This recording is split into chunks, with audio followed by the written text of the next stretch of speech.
del Estado. Eso tampoco puede ser. O sea, la PDVSA es una empresa como cualquiera, que ella debe generar sus propios ingresos para mantenimiento y para inversiones y para que haya el producto. Porque a veces no podemos pedir de que un producto lo haya sin pagar. Dicho esto y aclarado, se colocó un precio del diésel.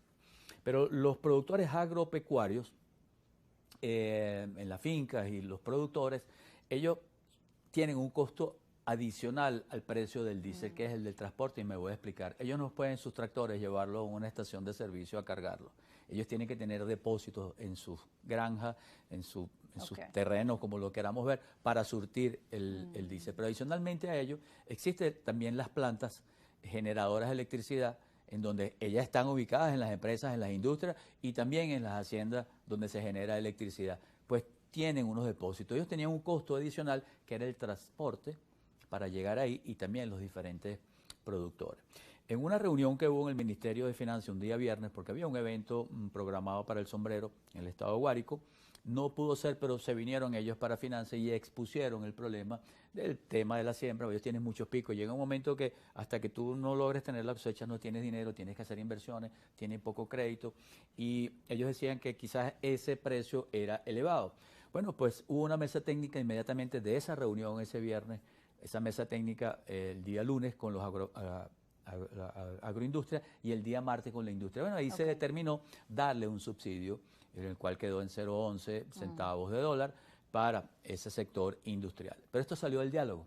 Todo esto que te acabo de comentar, en principio dejando claro que los servicios también tenemos que pagarlo, sale del diálogo y es un incentivo para la gente del agro, para que le siga echando pichón y que sigan sembrando todo lo que nosotros porque las realidades son distintas para los sectores de nuestro país. Habíamos visto pues unos meses atrás la polémica que se dio también con los productores agrarios del Táchira, de las zonas andinas, con el tema del combustible, la poca capacidad que tenían pues de adquirirlo y cómo perdían sus cosechas. Y justamente en esa edición del programa hablamos de la importancia del diálogo, que más allá de tomar acciones que bueno, no generan ningún tipo de solución de lado y lado, lo importante es sentarse en una mesa para tratar de entender al otro y buscar soluciones en ese sentido. Digamos que en este paso también han avanzado. Mira, fíjate, hemos nombrado 3 Sí. y esperemos que el cuarto también se dé. Ahora, con el tema, pues también para el sector industrial, de los servicios públicos, hablamos del tema del diésel o del combustible, dependiendo de muchos sectores, pero el tema del agua y del servicio eléctrico, pues obviamente también son otros factores que influyen en la capacidad productiva. Y eso también incide en toda su estructura de costos, de producción, de productividad. Te voy a decir algo, y algo que no me has preguntado porque me lleva a ello. En primer lugar, sí ha influido, uno de los factores que a nosotros nos incide, porque nos aumentan los precios, porque no produzco linealmente, o porque tengo una falla eléctrica, o también en el caso del combustible, porque a veces puede ser que hay intermitencia en muchos estados, hay estados donde lo tienen, entonces pues pasa al otro, porque todavía hay una ligera insuficiencia en cuanto a producción, estamos produciendo por debajo de los requerimientos, entonces por ello es que ves que en algunos estados hay intermitencia en ello, ¿no? Pero jamás hemos dejado de producir. Todos nuestros productos están en los anaqueles, nos hace ser más ineficientes, pero ahí estamos al pie del cañón con todos los productos que nosotros hacemos en la pandemia, con las diferentes vicisitudes, pues igual sin crédito, bueno, sin crédito no es la palabra, pero ahora vamos a tocar ese punto. Pero fíjate, también me llevas a un punto, ¿no? Y es el tema de las sanciones, que lo hemos venido hablando y está un poquito en boga de ello.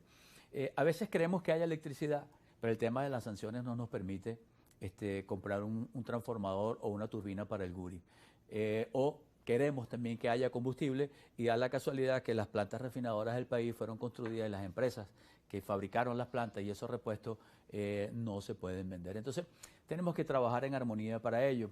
Es el igual que el efecto Chevron y hemos visto que en los últimos meses la inflación está en un dígito y para que no se me saque de contexto, porque a veces ocurre, para nosotros es brincar en una pata el hecho de estar en un dígito, pero esa inflación de ese mes es el equivalente a un año de otro país. Es decir, ahora es que tenemos tela que cortar en este tema de lo que es la inflación y el déficit fiscal que existe. Para ello necesitamos no solo Chevron, necesitamos que haya Repsol, Eni y que otras empresas productoras y que nos ayuden a extraer el petróleo y que nos ayuden a generar mayores ingresos, con lo cual vamos a ir dominando lo que es la inflación, porque hoy por hoy lo que produce la inflación es el déficit fiscal que tenemos, es decir, todavía estamos gastando un poquito más de los ingresos y ese ese dígito de inflación, que es muy alto, es una de las inflaciones más altas del mundo, hay que irla venciendo, pero necesitamos hacer todo lo que hemos venido conversando acá y un poquito más y avanzar también en el tema del financiamiento. Sí, ese tema de las sanciones pues también ha sido uno de los argumentos del gobierno y está el tema también del diálogo, pues no solo han tenido ustedes negociaciones y diálogos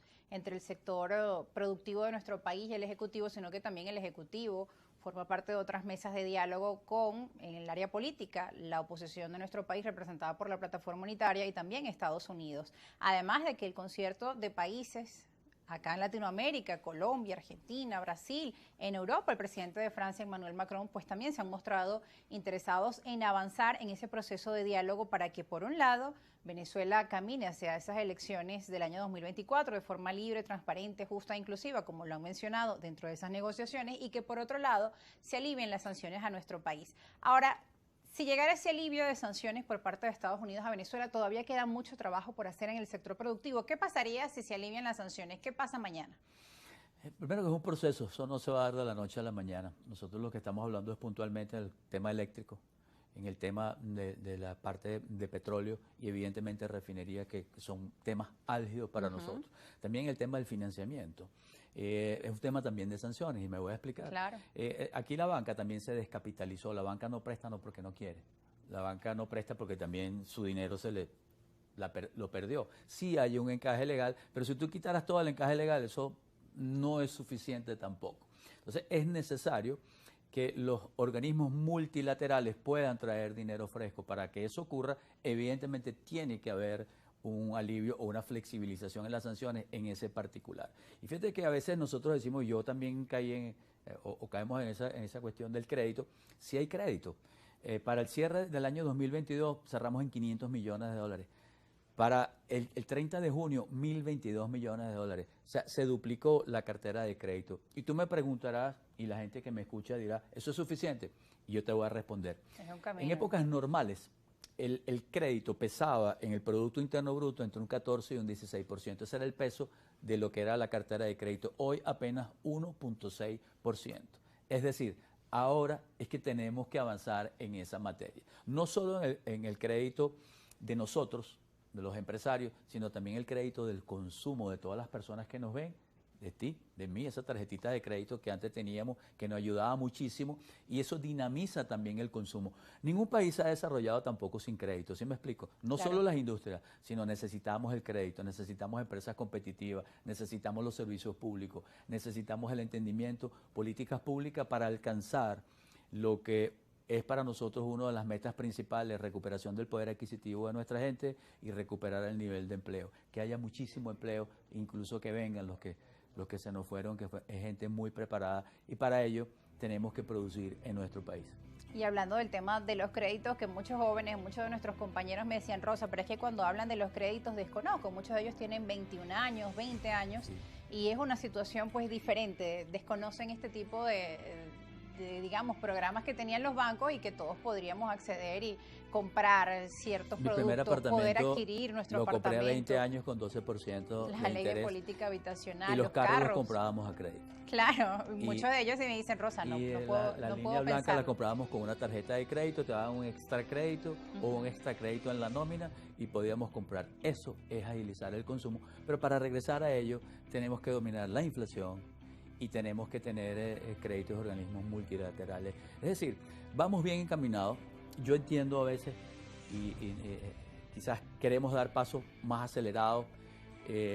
Estamos en 30 kilos, como nosotros decimos, de 100 que éramos antes, ahorita estamos en 30, pero tenemos que seguir insistiendo e ir creciendo sobre esos 30 kilitos hasta que poco a poco vayamos creciendo y tengamos el país que todos nos queremos, un país diversificado donde hoy por hoy estamos exportando productos que jamás nos imaginamos, Rosa, que podíamos exportar. Y sobre eso queremos hablar al regreso, porque también es importante señalar la producción nacional que también está trabajando en la exportación. Muchos temas que hemos tenido hoy en Argumentos, nos vamos a la pausa y ya regresamos.